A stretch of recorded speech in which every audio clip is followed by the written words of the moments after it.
Did humans really come from Mars? मेरे साथ जुड़े, क्योंकि मैं इस बेतुके सिद्धांत में गहराई से उतर रहा हूँ कि क्या मनुष्य वास्तव में मंगल ग्रह से आए होंगे। आइए आप सब देखें, क्या मैं इन बिंदुओं को जोड़ पा रहा हूँ। मानव इतिहास के क्षेत्र में सबसे आकर्षक और रहस्यमय विषयों में से एक है हमारी उत्पत्ति का प्रश्न। हम लोग कहाँ से आए हैं, हमारी मूल ओरिजिन कहाँ है। इंसान वर्षों से तारों को देखते हुए आ रहा है और सोचता रहा है कि इस ब्रह्मांड में उसकी जगह कहाँ है। हम कहाँ से आए हैं, क्या हमारी कहानी सिर्फ पृथ्वी तक सीमित है या इसका विस्तार अंतरिक्ष के अनंत विस्तारों तक है। क्या हम इस ब्रह्मांड में अकेले हैं या कहीं और भी जीवन की चिंगारी जल रही है, जो ये चिंगारी हमें इस पृथ्वी तक लेकर आई है, जो हमारी तरह ही सवालों से घिरी हुई है। यह सवाल पीढ़ी दर पीढ़ी गूंजते हुए आ रही है, हमें अनजान चीजों को एक्सप्लोर करने के लिए हमें ये चीजें प्रेरित कर रही हैं। वैज्ञानिक और इंजीनियर टॉम लेस्ली इस पर काम कर रहे हैं, नई तकनीकों का वे विकास कर रहे हैं ताकि हम इन रहस्यों को सुलझा सके। एक दिलचस्प थ्योरी यह बताती है कि हमारा ओरिजिन पृथ्वी पर नहीं है, बल्कि हमारे लाल पड़ोसी मंगल ग्रह पर हो सकता है। यह विचार जितना रोमांचक है उतना ही चुनौतीपूर्ण भी है। यह आइडिया भले ही थोड़ा अजीब लगे, लेकिन इसने साइंटिस्ट और पब्लिक दोनों की कल्पनाओं को अपनी ओर खींचा है, जिससे हमें लाइफ की शुरुआत के बारे में अपनी समझ पर फिर से विचार करने का मौका मिले। जब मंगल ग्रह पर कभी जीवन था, अगर था, तो क्या वह जीवन पृथ्वी से आया, जिससे हमें लाइफ की शुरुआत के बारे में अपनी समझ पर फिर से विचार करने का मौका मिला। वैज्ञानिकों ने मंगल ग्रह और पृथ्वी के बीच समानताओं और अंतरों का गहराइयों से अध्ययन किया, और हर नई चीज यानी कि नई खोज हमें और भी अधिक सवालों के करीब ले आती है। क्या उसका मंगल ग्रह से आना साइंस फिक्शन जैसा लग सकता है हम लोगों का, लेकिन साइंस फिक्शन ने हमेशा से ही हमारी कल्पनाओं को पंख दिए हैं, और कई बार ये कल्पना हमें सच्चाई के करीब ले जाती है। लेकिन जितना ज्यादा हम अपने प्लैनेट्स और लाल ग्रह के बारे में जानते हैं, यह थ्योरी उतनी ही हमें लॉजिकल लगती है। मंगल ग्रह की सतह पर मिले कुछ संकेत और डेटा इस थ्योरी को और भी ज्यादा मजबूत बनाते हैं कि ऐसा हो सकता है हमारा पूर्वज कभी मंगल ग्रह के आसमान के नीचे पढ़े होंगे, पले होंगे, उन्होंने कभी उस धरती पर कदम रखे होंगे। क्या यह पॉसिबल है? सोनीपत की गांव उस भूमिका में है जो पंजाब में बहती है, यानी कि सोनीपत गांव में एक नदी है जो पंजाब में पड़ती है, वो नदी वहां पर बहती है। हमें उनके क्या मिले हैं, उस नदी में कुछ हमें पार्टिकल्स मिले हैं जो हमें ये बताती है कि हम लोग कहाँ से आए हैं। यानी कि हमें इस थ्योरी को, सोनीपत वाला स्टडी को समझना जरूरी है। ह्यूमन एवोल्यूशन की कहानी, अब हम लोग इस पर बात करेंगे। जैसे कि हम समझते हैं, हाइडमैन trade forest record genetic analysis और एजुकेटेड स्पेस में बुनी हुई एक कॉम्प्लेक्स केमिस्ट्री है। ये केमिस्ट्री हालांकि पूरी तरीके से स्पष्ट नहीं है, और इसमें कई गैप्स भी है जो हमें सोचने को मजबूर करते हैं।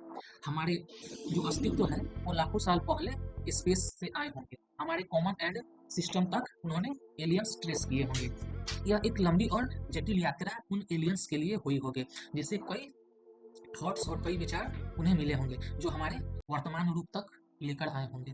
फिर भी हमारी कुछ समझ में कुछ गैप्स है, कुछ मिक्सिंग लिंक है, यानी कि कुछ मिसिंग लिंक है जो हमारी एवोल्यूशन जर्नी की पिक्चर को कंप्लीट बनाती है। ये गैप हमें यह सोचने पर मजबूर करते हैं, क्या हम वास्तव में अपने ओरिजिनल स्टोरी को पूरी तरीके से हम लोग अभी तक समझ पाए हैं।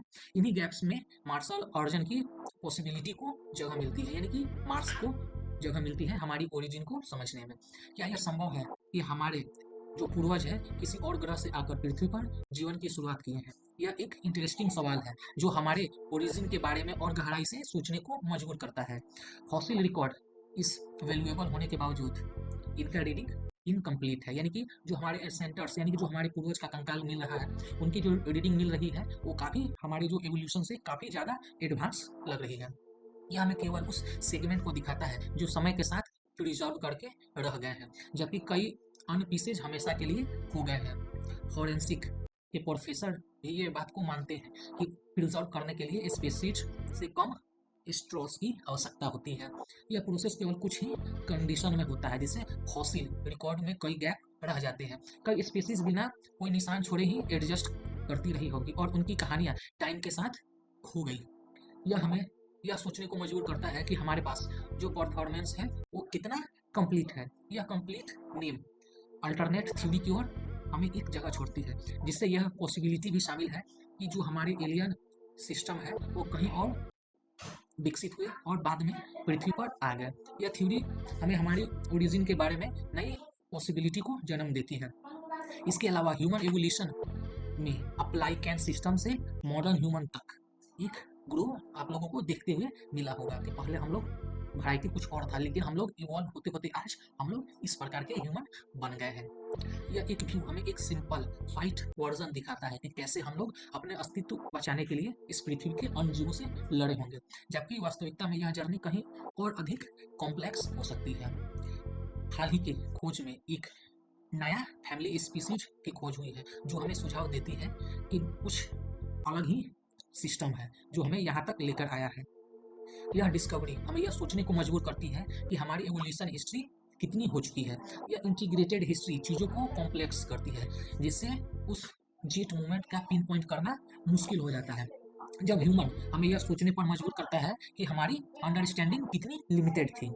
हमने पूरी जिंदगी को सिर्फ एक सेशंस में जिए हैं, जिससे जो रूट्स बची हुई है वो उन डिस्कवरी के माध्यम से हम लोग एक्सप्लोर कर रहे हैं।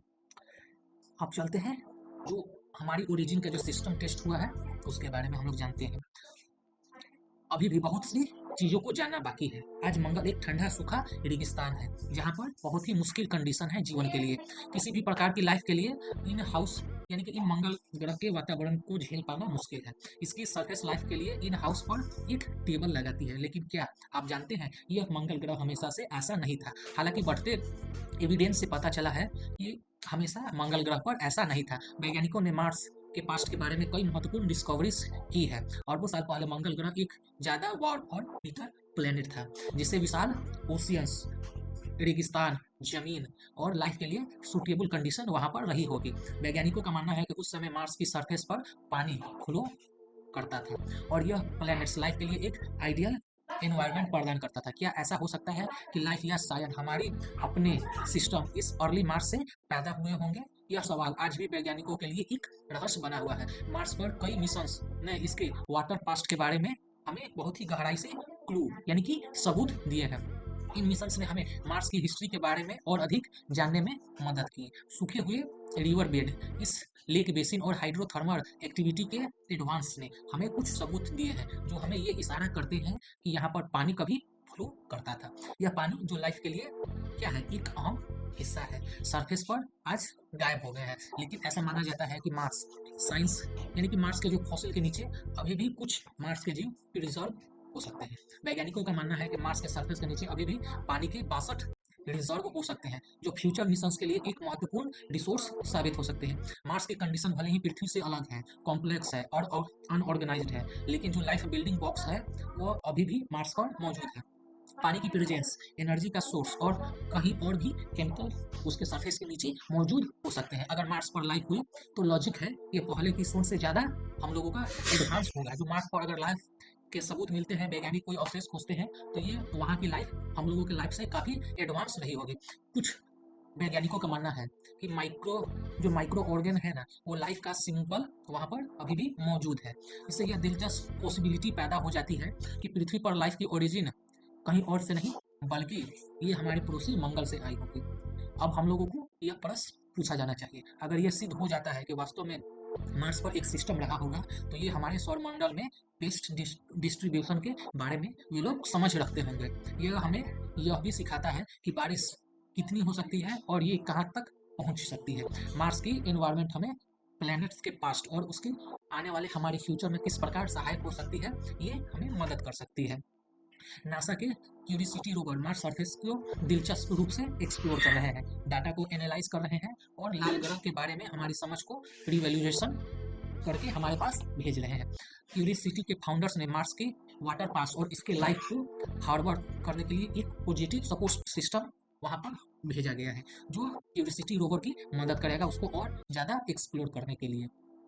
साइंस यह एनालिसिस करती है कि जो लाइफ की बिल्डिंग ब्लॉक्स की प्रेजेंस का मंगल पर पता चला है वो हमारे लिए एक सपोर्ट सिस्टम साबित होगा। लेकिन अभी भी लाइफ सिस्टम का मंगल ग्रह पर पुख्ता प्रूफ सामने निकल कर नहीं आया है, लेकिन लाइफ के मर्ज होने के लिए यह इंटीग्रेट काफ़ी है।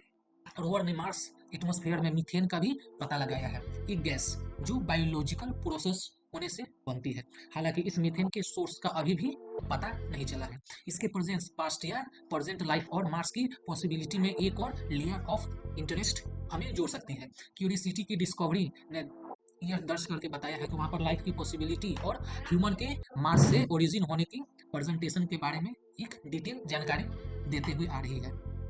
मिशन मार्स की हिस्ट्री में वैल्यू बैलेंस प्रदान करना जारी रखे हुए है। हमें यह बेसिक क्वेश्चन का आंसर देने के अवसर के करीब ला देती है। क्या हम ह्यूमंस इस ब्रह्मांड में अकेले हैं? क्या हमारी जैसी कोई और प्रोफेशनल हमसे कहीं ज़्यादा विकसित प्राणी इस ग्रह पर मौजूद है? अगर आप लोग हमारी पृथ्वी पर एक अलग दुनिया, एक अलग जगह यानी कि अगाथा ह्यूमंस का, एशियंट ह्यूमंस का एडवांस सिटी के बारे में जानना चाहते हैं तो आप लोग इस वीडियो को चेकआउट कर सकते हैं, स्टोरी ऑफ अगाथा। आपको अगर ये वीडियो अच्छी लगी तो दोस्तों के साथ शेयर करें, एक प्यारा सा कमेंट कर दें। तो मिलते हैं नेक्स्ट वीडियो में, तब तक जय हिंद, वंदे मातरम।